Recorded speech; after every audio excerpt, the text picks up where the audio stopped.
มาพบกับคำหมู่วันนาเทือนหนึ่งเด้อพี่น้องเด้อตามธรรมศาสตร์บ้านนามาเบิ่งยกเขาขึ้นรถแตก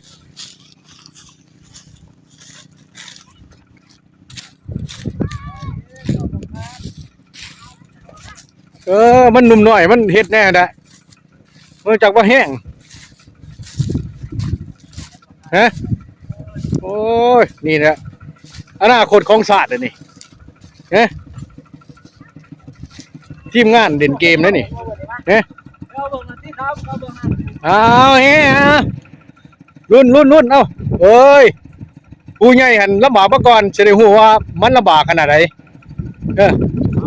อย่าสิยิ้มตีเฮ็ดนั่นเฮ้ยโอ้ยบ่ได้กินได้อยากแน่ๆนี่พี่น้องเอ้ยเอ้าโอ้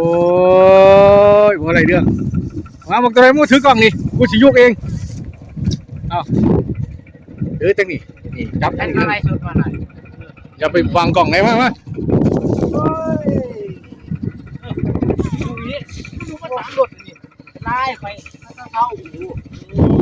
เฮ็ด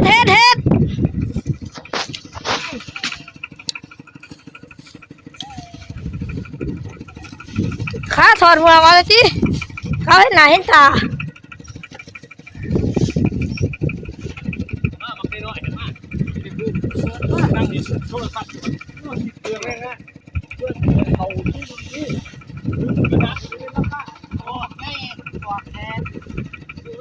พู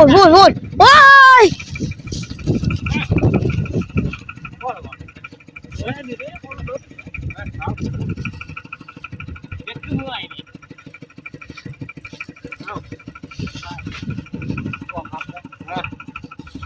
อีพี่นี่ต้องผมจะฝากติดตามเด้อขมูวันหน้าพี่น้องปองปลายสบายดี